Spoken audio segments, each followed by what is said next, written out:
ክደት የካዱት የአራት ኪሎ ያሉ ሰውዬ ያልካቸው ድሮ ከኤርትራ ጋር ታርቀን ባይሆን ኖሮ ዝም ብለን ደብቀው ብዬ ነው መገመት ያስቸግራል።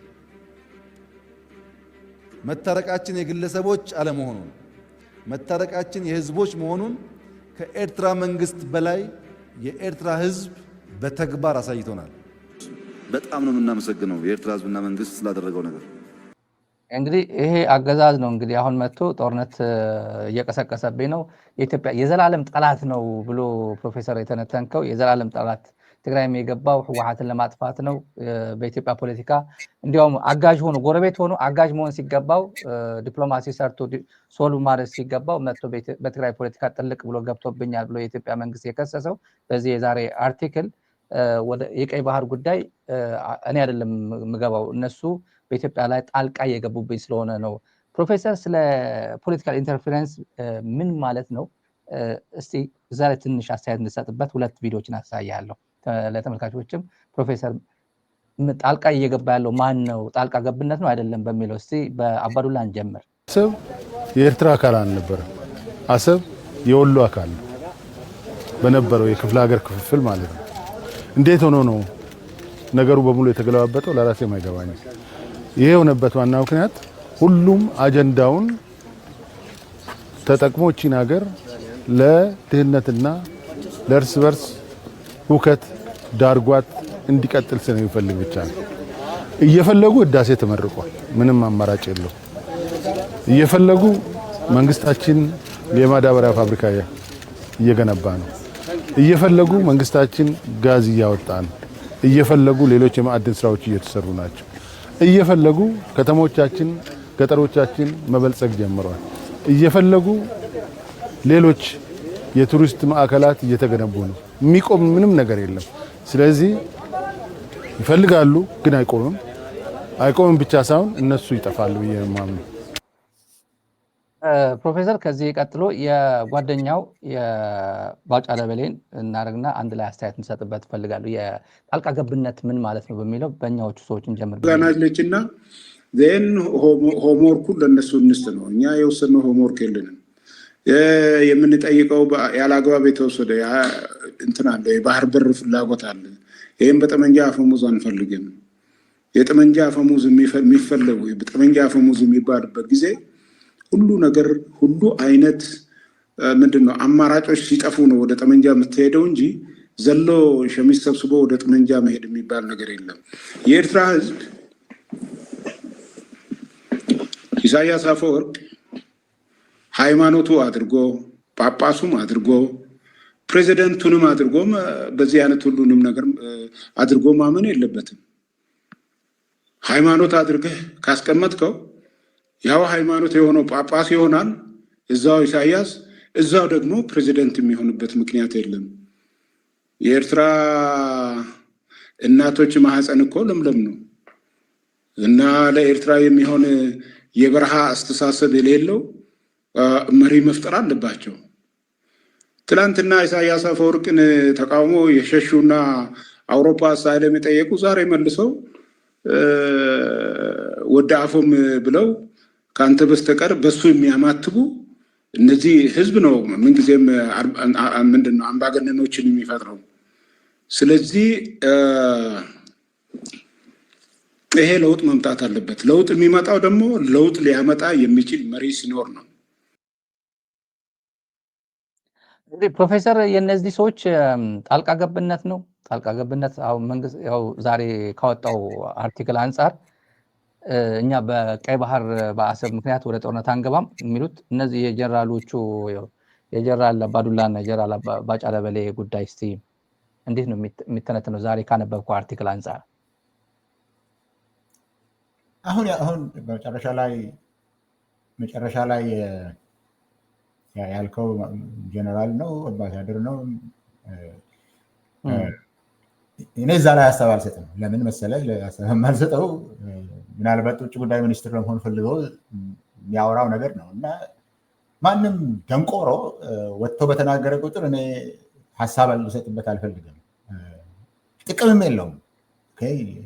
የምታውቀው ነው። 18 ዓመት ውጭ ከተቀመጠ በኋላ ጀነራል ተብሎ ጀነራል በተባለ በሰሞኑ ደግሞ ወደ ኬንያ የተላከው በዛ በኩል ወደ የሚላኩ የኮንትሮባንድ እቃዎችን ወደ ውጭ ለመላክ የተላከ ነው እና ይሄ የፖሊሲ ጉዳይ ነው ብዬ ስለሱ አልናገርም። ስለ አባዱላ ግን እናገራለሁ። ግን በተለየ መንገድ ላውራ።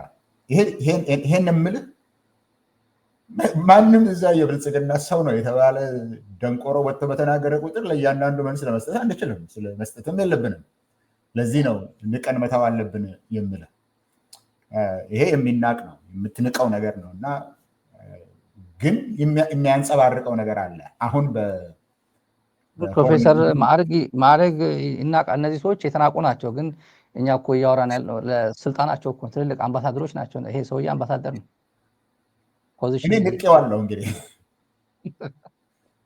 እኔ ንቄዋለሁ። ስለዚህ ግን በሌላ መንገድ አሁን ሆርን ሪቪው እሱ የሚናገረውን ሆርን ሪቪው የኢትዮጵያ መንግስት አቋም የሚያንጸባርቅ ስለሆነ ከሱ ጋር እናያይዘው ለማለት ነው። አሁን ወደ መጨረሻው እርስ በርሱ የሚጣረስ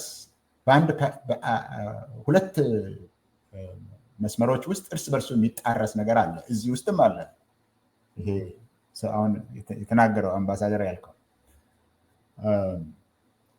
በነገራችን ላይ አምባሳደሮች አይደሉም የሀገርን ፖሊሲ የሚናገሩት። ፖሊሲ የሚወጣው ከውጭ ጉዳይ ሚኒስቴር ወይ ከጠቅላይ ሚኒስትሩ ጽሕፈት ቤት ነው። ስለዚህ ሁሉም ዝም ብሎ መንግስት እኔ የለሁበትም ለማለት ሲፈልግ የሚናገር ነው። ይሄኛው ደግሞ በዚህ ጉዳይ ለመጠቀም ሲፈልግ የሚያደርገው ነገር ነው ብዬ ስለማስብ ነው። ግን እዚህ ላይ ምን ይላል? ይሄን አንተ የጠቀስከውን የሚያንጸባርቅ አለ።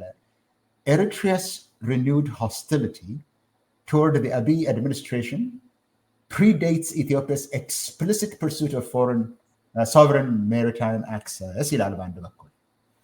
ማለትም የኤርትራ ጉዳይ ወይም የኤርትራ ወደ ከኢትዮጵያ ጋር ያላት ጠላትነት ወይም የጠላትነት አቋም የኢትዮጵያ ጠቅላይ ሚኒስትር ቢሮ ውስጥ ያለው ሰው የተናገረው ስለ አሰብ ኤክስፕሊሲት በግልጽ ከተናገረው ቀድሞ የነበረ ነው ይላል። ለዛ ደግሞ ማስረጃ ሲሰጥህ አብይ ስለ አሰብ ያለውን ሀሳብ አስቀድሞም በ2018 የኖቤል ሽልማትን ሲቀበል ተናግሮታል ይላል። እንፈልጋለን ብሎ ተናግሮታል ይላል። ይሄው ቃሉ ራሱ እርስ በርሱ አይጣረስም እንዴ? በአንድ በኩል ኤርትራ ከዛ በፊት ምንም ጠላትነት የላትም ይላል። የኢትዮጵያ ጠላትነት የቆየ ነው ይላል። በአሰብ ምክንያት አይደለም ነው። እዚህኛው ላይ ግን እሱ የተናገረው ከኤርትራ ጋር ሰላም ስላወረዱ ከኤርትራ ጋር ሰላም ስላወረዱ ሽልማት ያገኝበት ነገር አንስቶት ነበረ ይላል። ለሰላምም ለጦርነትም የአሰብ ጉዳይ ለሰላምም ለጦርነትም የሚነሳ ነው ማለት ነው። እና እዚሁ ላይ ራሱ የተንጸባረቀ ነው የአምባሳደሩ ንግግር፣ እዚሁ ላይ የተንጸባረቀ ነው። እርስ በርሱ የሚጋጭ ነው። ሰላምም ለማምጣት የአሰብን ጉዳይ ያነሳል፣ ለጦርነትም የአሰብን ጉዳይ ያነሳል። አይጋጭም ለአንተ በሁለቱ ለሰሚዎች ሁሉ አይጋጭም። ይሄ እኮ በተከታታይ ሴንተንስ ውስጥ ነው ያለው። ይሄኛውም የሚያወራው ይሄንን ነው። ስለዚህ እሱም ግራ ገብቶት የሚናገር ከሆነ ዋናው ነገር መያያዝ ያለብን ከዋናው ጋራ ነው ለማለት ነው። ለምን አቋማቸው ራሱ አይታወቅም። የነሱ ራሳቸው ከአቋም አይደለም የሚነሱት፣ ከተቋም አይደለም የሚነሱት። ውጭ ጉዳይ አይደለም ይሄንን ሲናገር የነበረው አብይ ራሱ ነው። በድብቅ አስመራ እየተመላለሰ ኤርትራ ወደ ኢትዮጵያ እየተመላለሰ የግል አይደለም ብሎ አሁን እሱ የተናገረው የግል ጉዳይ ነው የነበረው። ማን ያውቃል? ሌላ ደመቀ መኮንን ያውቅ ነበር እንደ ከኤርትራ ጋር ስለሚደረገው ነገር ያን ጊዜ ማንም የሚያውቅ የለም። አሁንስ እኔ እናንተ እናውቃለን። ኢትዮጵያና ኤርትራ በመንግስት ደረጃ ስላደረጉት ነገር፣ ስለ ንግግራቸው ኢሳያስ ወደ ኢትዮጵያ ሲመጣ አየር ኃይልን ሲጎበኝ አብይ ወደ አስመራ ሲሄድ ሲነጋገሩት የነበረው ወጥቷል። እናውቃለን ምን ሲል እንደተነጋገሩ አብሯቸው የነበረ ሰው አለ። ስለዚህ በሌለ ነገር ማንንም ለማታለል አይቻልም። ይህም ሰውዬ አንተ የጠቀስከው የሚያሳየው እሱን ነው። የአባዶላ ለእኔ የሚገርመኝ ነው። አባዶላን እኔ እንደ ደንቆሮ አላየውም። እንዲያውም በአገር ውስጥ ጉዳይ ላይ እንደ አባዶላ የሚያውቅ የለም። የሀገርን ጉዳይ የሚቸግረው የውጭ ጉዳይ የውጭ ጉዳይ ላይ ነው እንጂ በአገር ጉዳይ የኢትዮጵያን ፖለቲካ በመረዳት አስቀድሞ ችግሮችን በመፍታት በኩል የተሻለ ግንዛቤ ያለው ሰው ነው ለእኔ አባዱላ ገመዳ። አሁን ስለሱ ስናገር ከሰማኸኝ አባዱላ ወጥተህ ስለተናገርክ ነው እንጂ ራስህ አውጥተህ ስለተናገርክ ነው እንጂ ከዚህ የተሻለ ታውቃለህ ብዬ ነው የማስበው። ስለዚህ ራስህ አውጥተህ ተናግረህ ከጡረታ ውስጥ ያለኸውን ስራህን ትተህ በጡረታ እንደመኖር በጊዜ የሰራኸውን ሰርተህ ቁጭ እንደማለት ለኦሮሚያም ለሌላ ቦታም ለሰራው ፖለቲካ ቁጭ እንደማለት አውጥተህ ራስህ ስለምትናገር እኔም እንዳንተው ስለ ኢትዮጵያ ሕዝብ ግድ ስለሚለኝ ነው የምናገረው። ይሄ ራስህ ያወጣኸው ነው። ከሰማው አባዱላ ገመዳ ማለቴ ነው። አንተ ነው ያወጣኸው። አንገትህን አውጥተህ ከፍ አድርገህ አውጥተህ ክራባትህን ለብሰህ መነጽርህን አድርገህ በሚዲያ ተናገር። ከዛ በኋላ ለምን ተናገርከኝ ማለት አትችልም ለማለት ነው። አንድ የወሎ አካል ነው ያለው። አዲሱ ደግሞ ድሮ ራስ ገዝ ነበረ፣ የኤርትራ አካል ሆኖ አያውቅም የሚለው እኔ 3ኛ ክፍል ነው የኢትዮጵያ 14 ጠቅላይ ግዛት፣ እንዳውም 2ኛ ክፍል ምናልባት የተማርኩት። ምንም ካርታ አለኝ እንዲያው እዚህ ላይ ለአንተ ያዘጋጀሁት ካርታም አለኝ ፕሮፌሰር። የእውነት ብዙ ሰውም እየጠየቀኝ ነው። ፕሮፌሰር እንግዳ አደርገዋለሁ በኋላ ስለው ከአዲስ አበባ አንድ ሰው ምን አለኝ፣ እንዲሁ አንድ ካርታ ላክልህ የምሩ ነው ወይ አባዱላ የምሩ ነው ወይ ወሎ ነበር ድሮ ያለበት ሁኔታ የምሩ ነው ወይስ ሰውየው ያስገደደው ነው ሚዲያ ላይ የሚወጣው አለኝና ካርታ ይሄን ካርታ ፕሮፌሰር ይሄን ካርታ ነው ይሄ የደርግ ካርታ ነው። ይሄ የደርግ ካርታ እኔ ፕሮፌሰር አንተ ይሄን ታውቀዋለህ በደንብ አድርገህ ከኔ በላይ ታውቀዋለህ። አባዱላ የተናገረው ከዚህ ጋር እንዴት አሰብ የኤርትራ አካል አልነበረም። አሰብ የወሎ አካል ነው እና ይሄ አሁን የተናገረው ነገር እንዴት ነው የሚጣጣመው? አሁን አቋረጥኩ መሀል ላይ ይሄን ካርታ ላሳይ ብዬ ነው ፕሮፍ። አይ ጥሩ ነው። ይሄ ሰው እንዲያየው ነው እና አይገባውም ብዬ አልገምትም። ምክንያቱም አባዱላ የሀገር ውስጥን ፖለቲካ ያውቃል፣ በአግባቡ ያውቃል። ይሄን ነገር ግን የወሎ አካል ነው ሲል ይሄ የደርግ የመጀመሪያው ዓመታት ልክ የአፄ ኃይለሥላሴ ጊዜ እንዳለቀ የነበረ ነው እንጂ በኋላ አሻሽሎት ነበረ። ደርግ ለራሱ አሻሽሎት ነበረ። ባሌ የሚለው እዛ ላይ የምታየው ባሌ ድሮ ሀረር ነው የነበረው። ሸዋም አሁን ልክ እስከ ሻሸመኔ ድረስ የወረደው ሻሸመኔ ሸዋ ውስጥ ነው የነበረው። ድሮ እንደሱ አልነበረም። አርሲን ራስ መስፍን ስለሺ ናቸው ወደ አፄ ኃይለሥላሴ ሄደው የሸዋ ጠቅላይ ግዛት እንደራሴ ሲባሉ ይህንንም መርቅልኝ እንጂ ብለው ነው አስመርቀው ሸዋ ወደ ታች እንዲወርድ የተደረገው። ወደ ታች አርሲን ወደ ጥግ ገፍተው እንጂ እስከዚህ ድረስ የነበረው የአርሲ ነበር። ግን ይህንንም መርቅልኝ ያሉ ራስ መስፍን ስለሺ አሰፉት። መጨረሻ ላይ ግን የነበረው ይሄ ነው ካርታው ይሄ ነው። የኤርትራ አካል ሆኖ አያውቅም ሲል ማለትም ኤርትራ የጣሊያን ቅኝ ግዛት በነበረችበት ጊዜ ወሎ እስከ ባህር ዳርቻ ነበር ለማለት ፈልገው ነው። አሁን ይሄው ያየን ነው እዛ ላይ ያለው። ይሄ የኤርትራ የጣሊያን ግዛት የነበረች አሰብንም ደግሞ በገንዘብ ጁሴፔ ሰፔቶ የሚባል ከአካባቢው ሰዎች ከአፋር አንድ አካባቢ ሰዎች የመግዛት ነገር አስመስለው የወሰዱበት ጊዜ ነው ከኮሎኒው በፊት። ይሄኛውን እንዴት እኔ እሱ ይሄን አያውቅም ማለት አይደለም፣ ያውቃል። ይሄንን የሚልበት ምክንያት አለ። እሱን ወደኋላ መጣበታለሁ ለምን ይሄንን እንደመረጠ። ግን እንዴት እንደሄደ አላውቅም፣ እንዴት እንደተገለባበጠ እኔ አላውቅም። ሆኖ አያውቅም የሚለው እንዴት እንደተገለበጠ እኔ አላውቅም የሚለው ጉዳይ ላይ አንደኛ የኦህዴድ ሊቀመንበር የነበሩ የመከላከያ ከፍተኛ ባለስልጣን የነበሩ ከመከላከያ ሚኒስትር፣ የጦር ጀነራል፣ ሜጀር ጀነራል በጊዜው እንደ ዛሬው ጀነራልነት እንደ አፈር ሳይከመር ሜጀር ጀነራል ከተደረገው ውስጥ ናቸው። የፓርላማ አፈጉባኤ ነበሩ፣ የጠቅላይ ሚኒስትር አድቫይዘር ነበሩ እና ይሄን አያውቁም። የኚህ ትልቅ ስልጣን ላይ የነበሩ ሰው ይሄንን አያውቁም። ይሄ ከሆነ ኢትዮጵያ በጣም ታሳዝናለች። የ3ኛ ክፍል በንጉሱ ጊዜ እሱም ነበረ በሶስተኛ ክፍል ውስጥ የሚታወቀውን ነገር አለማወቅ። በዚህ ከሆነ ኢትዮጵያ የምትተዳደረው ካለማወቅ ከሆነ የምትተዳደረው እንደዚህ ከሆነ የሚነገረው ይህንን ሶስተኛ ክፍል ነው የተማርኩት እኔ። ይሄ ሁለተኛ ክፍል የምትማረው ነገር ነው። እና እንዲህ አይነት ነገሮችን ወደ ኢትዮጵያ ህዝብ አምጥተው የኢትዮጵያ ህዝብ አትሊስት በዛን ጊዜ የኖርነው ሰዎች እናውቃለን። ካርታው አሁንም አለ፣ ወጥቶ ማየት ይቻላል። ስለዚህ እንደዚህ ብሎ መናገሩ እንደዚህ አይነት ታላቅ ባለስልጣን እንደዚህ ብሎ መናገሩ በጣም ያሳዝናል። ኢትዮጵያ በእንደዚህ አይነት ሰዎች ነው ስትመራ የቆየችው ማለት ነው። እንዲያውም እሱ የተሻለ ነው ብያለሁ። አባዱላ ከሌሎቹ የተሻለ ነው። ከሱ በታች ያሉት ናቸው አሁን ኢትዮጵያን እያስተዳደሩ ያሉት። አንደኛው ለመናገር የፈለግኩት ይህንን ነው።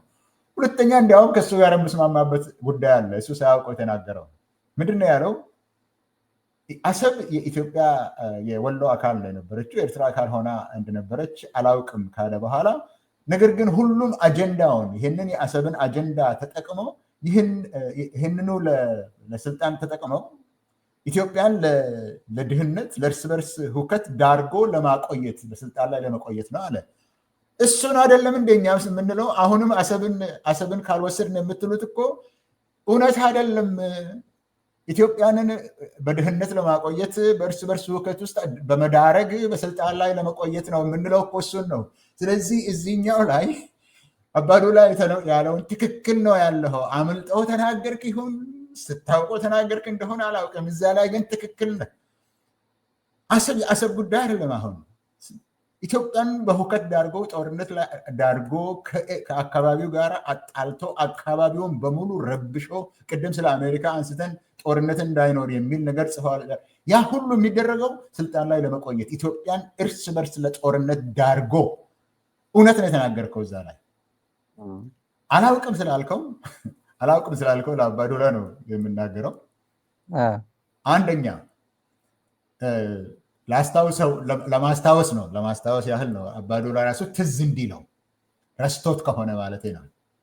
አንደኛ ይህ ዛሬ ሆኖ አያውቅም የምትለው የሻዕቢያ ጦርነት ላይ በኤርትራ ጦርነት ሄደው በሻዕቢያ የተማረከ ምርኮኛ እንደነበረ ትዝ ይልሃል አይደለም? ያን ጊዜ ቢያንስ ያን ጊዜ ሰምተሃል። ያን ጊዜ እስር ቤት በነበርክ ጊዜ ሻዕቢያዎች በነበረ ጊዜ ሰምተሃል። ያን ጊዜ ሰምተሃል። ቢያንስ በትምህርት ቤት ባትማረው ያን ጊዜ ሰምተሃል። ከዛ በኋላ የኢትዮጵያ ውስጥ መንግስት ሲመሰረትና ኤርትራ ነፃ ስትሆን የኤርትራ ትግል የጸረ ቅኝ ግዛት ትግል ነው የነበረው ብለው አምኖ የኢትዮጵያ የጦር ሰራዊት አካል ሆኖ ሲዋጋ በፊትም ለመዋጋት የሄደ ከዛ ሲመለስ ይሄው ብአዴንም ታጋይ ሆኑ። ብአዴንም አምኖበት ነው የሆነው። የኤርትራ ትግል ግን የጸረ ቀኝ ግዛት ትግል ነው የሚለውን ነገር ተቀብሎ የኖረ ነው። ይህን ረስቶ ከሆነ ላስታውሰው ፈልጌ ነው። በዛ ውስጥ ይህንን ረስቶ ከሆነ የኤርትራ ትግል ጸረ ቀኝ ግዛት ትግል ነው ብሎ በትግል የተሳተፈ ሰው ነው። ይህንን ረስቶ ከሆነ ላስታውሰው ለማለት ነው። ሶስተኛ የኢትዮጵያ የጦር መሪ ነው የነበረው፣ መከላከያ ሚኒስትር ነው የነበረው። የጦር መሪ ሆኖ ሜጀር ጀነራል ሆኖ በኤርትራ ትግል ውስጥ የተሳተፈ ከዛም ተመልሰው ኢትዮጵያ በድል እንዳጠናቀቀችው የተናገረ ሰው ነው። በዚህ ጉዳይ ላይ እዛ ውስጥ ነው የነበረው። ያኔ ወደ ኤርትራ ለምን አትገቡም ብለው አሁን ጻድቃን ሌሎችም እነርስዬ ለምንድን ነው ጦርነቱን ያቆም ነው ብለው ህንፍሽፍሽ በትግራይ በቲፒኤልኤፍ ውስጥ በሚደረግበትና በኢህአዴግ ውስጥ ክፍፍል በዚህ በኤርትራ ለምንድን ነው የቆም ነው? ድል አድርገናል። ለምን ቆምን? ለምን አሰብንስ አልወሰድንም? ለምን ካንሰሩንስ ከአስመራ አለየንም በሚባልበት ጊዜ ተለይተው ሲሄዱ የተደረገው ነገር ትክክል ነው ብሎ ጦሩ ውስጥ የቆየ በዛም ምክንያት ብዙ ሹመት የተሰጠው ሰው አይደለም እንደ አባዱላ። ያን ጊዜ ኤርትራ ተሸንፎ እያለ አሰብን እንፈልጋለን ካልክ መሄድ ትችል ነበረ። ነገር ግን መሄድ ትክክል አይደለም፣ ለኢትዮጵያ አሁን አያስፈልጋትም ብለው በኢህአዴግ ውስጥ የቀሩና ከዛ በኋላ ትልልቅ ሹመቶችን ያገኘ ሰው ስለሆነ እሱን ረስቶ ከሆነ ለማስታወስ ፈልጌ ነው። እዛ ውስጥ ነው የነበርከው አቋምን ካለወጥክ በስተቀር። ዛሬ እሱ ተነስቶ አሁን ደግሞ እሱም የቅናት ነገርን አመጣ። ኢትዮጵያ በማይገመት በማይታመን ብልጽግናና ልማት ወደ ውስጥ እየተመነደገች ባለችበት ጉዳይ አንዳንድ ጸረ ኢትዮጵያ የሆኑ ባንዳዎች የሚያነሱት ጉዳይ ነው ያለው። አሁን እዛ ላይ አንዲት ነገር ብቻ ልናገርና ከዛ በላይ ብዙም አላራግፍበትም። ለአንተም አባዶላ አንተም ፋርሴ ቡላ መሆን ለአንተም ተመቸ? አታውቅም? እዛው ቤትህ አጠገብ ድሮ ጎረቤቶቹ የነበሩ ሰዎች ሱፍ ለብሰው አይለምኑ? አታውቅም? እዛው አካባቢ የምትኖርበት ቤት አካባቢ ይሄንን ታውቅ የለም? ኢትዮጵያ በብልጽግና ተመነደገች፣ ስለዚህ ቅንዓት ነው የሚለው። ምን አለ ሌላ ጊዜ ዝም እንደምትለው ዝም ብትል? ምን አለ ክብርህን ጠብቀህ እንደምትኖር ክብርህን ጠብቀህ ብትኖር? እንደዚህ በጦርነት የተጎሳቆለን ህዝብ፣ በድህነት የደቀቀን ህዝብ፣ የሚበላው አጥተው የገዛ ራሱ ቤት ፊት ለፊት እዛው ሰፈር ቆሞ የሚለምን ሱፍ የለበሰ የቀድሞ ሰራተኛ ያለበትን አገር እሱን እየተነሳ አምሹር እኔ 100% እርግጠኛ ነኝ አባዱላ የሚናገረውን ነገር ትክክል እንዳልሆነ የሚያውቅ ሰው ነው። ለምን ያያል፣ ማስተዋል የሚችል ሰው ነው። ነገር ግን ፋርሴ ቡላነት አገሩን በሙሉ ስላጥለቀለቀ አንተም ገብተህበታል። ምን ፍርሃት እንደገባበት አላውቅም ለዚህ ለመድረስ የበቃው። ነገር ግን ሰርተው ኢትዮጵያ ውስጥ ሰርተው ጦርነትንም ተዋግተው፣ ዘመኑን ነው የምናገረው፣ ጦርነትንም ተዋግተው በዚህም ወገን የሆኑ በዛም ወገን የሆኑ ለኢትዮጵያ ብለው ከኤርትራም ጋር ተዋግተው፣ ሌሎች ጦርነቶችን በሶማሌም ላይ ተዋግተው ለኢትዮጵያ ብዙ ዋጋ የከፈሉ፣ ይሄም ለኢትዮጵያ እየተዋጋ ነው ያኔ የተማረከው። ለዛ ያደረጉ ሰዎች እስከዚህ ድረስ እስከሚዋረዱ ድረስ የሚያበቃቸው መንግስት ውስጥ ነው የገቡት። ሌሎችም ጀነራሎች ማንሳት ትችላለህ አይደለም እንዴ? ለኢትዮጵያ የተዋደቁ እንደ ጀነራል ጻድቃንም ክብራቸውን ጠብቀው መቀመጥ ሲገባቸው ለዚህ ሰው እያወቁ ለዚህ ከገዛ ራሱ ጥቅም ውጪ ምንም ጉዳይ የሌለው ሰው ተላላኪዎች መሆንን መርጠው እነሱ ራሳቸውን እስከ አዘቅት ካወደቁ ከጣሉ እኛም እየመረጥኩኝ ነው። እነዚህ ትልልቅ ሰዎች ስለሆኑ ነው ይህን ስማቸውን የጠራው፣ ትልልቅ ሰዎች ስለሆኑ እንጂ የማንም ፍርፋሪ ለቃሚ ላይ ተናግረሃል ብዬ ለመናገር አልፈልግም የምልህ እሱ ነው። የአባዶላን ጉዳይ በዚሁ ነው የምትሆነው።